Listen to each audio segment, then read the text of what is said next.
L'objectif de la séance d'aujourd'hui est d'apprendre à équilibrer une ration pour vaches laitières en production.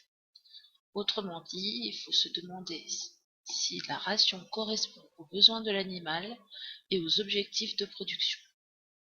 Pour cela, vous avez un tableur Excel qui se nomme tableau UCTA. Ce tableur Excel, vous l'ouvrez, vous avez différents onglets qui se présentent à vous. Vous choisissez l'onglet ration VL qui est ici, vous cliquez dessus. Là, vous tombez sur un tableau qui présente le calcul de la ration pour un troupeau laitier en fonction du poids de l'animal, de sa note d'état corporel et des différents aliments que vous allez lui proposer.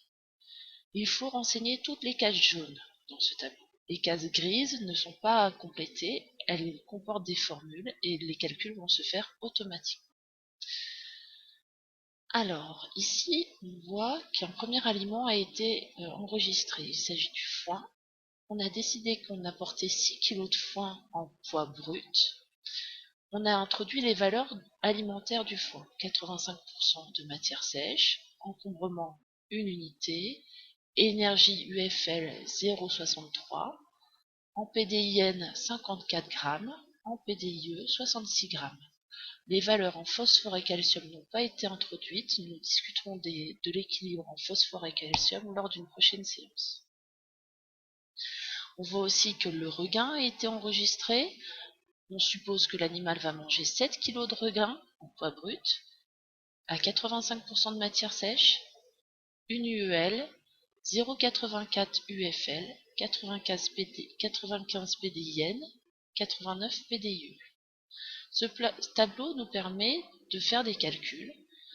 Donc on voit qu'on a des apports qui sont en UFL, en PDIN et en PDIE, qui nous permettent à la fin de constater que l'on peut produire en litres de lait 6,6 litres de lait permis par les UF,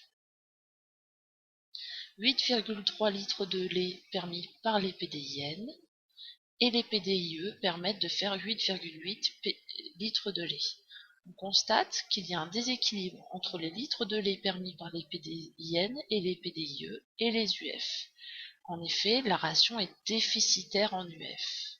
Ici, vous voyez 6,6 contre 8,3 et 8,8 en PDIN, PDIE. On va donc chercher un aliment qui va amener plus d'UFL que de PDIN, PDIE pour compléter la ration. Pour cela, on va utiliser le livre de l'INRA qui présente l'alimentation des bovins et des ovins et des caprins.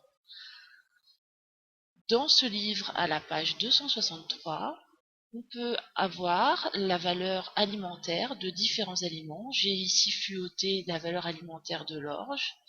On voit, donc vous ouvrez votre livre, vous prenez vos photocopies, on voit les valeurs en UFL, en PDIN, en PDIE et également en phosphore et calcium, de l'orge et du maïs. On voit pour le maïs que la teneur en matière sèche est de 86,4, la teneur en UF est de 1,22, on a 74 g de PDIN et 97 g de PDIE. On va aller introduire ces valeurs-là dans le tableau UCTA. Donc je me positionne ici, j'écris maïs. Donc je vais en maïs mettre une quantité approximative de 2 kg de maïs à 86,4% de matière sèche. La valeur d'encombrement, je vous la donne, c'est 0,4. Les UF, on a lu que c'était 1,22. Les PDIN, 74. Et les PDIE, 97. On regarde maintenant si la ration est équilibrée. 11,4, 10,9, 12,2. On constate qu'il y a un écart entre 10,9 et 12,2 qui est assez important. On va essayer d'équilibrer un peu mieux la ration. Donc on va, par exemple, mettre 5 kg de foin ici et 8 kg de regain. un petit peu plus de regard. Et on regarde maintenant. Et on arrive à une ration équilibrée. Au minimum, on va produire 11,6 litres de lait avec cette ration, puisque les apports en énergie en UF permettent de faire 11,8 litres de lait, mais les apports en PDIN ne permettent que de faire 11,6 litres de lait. Les apports en PDIE permettraient de faire 12,6 litres de lait, mais si l'effet limitant est en PDIN. Voilà. Donc maintenant, ma ration est équilibrée et peut me permettre de faire 11,6 litres de lait.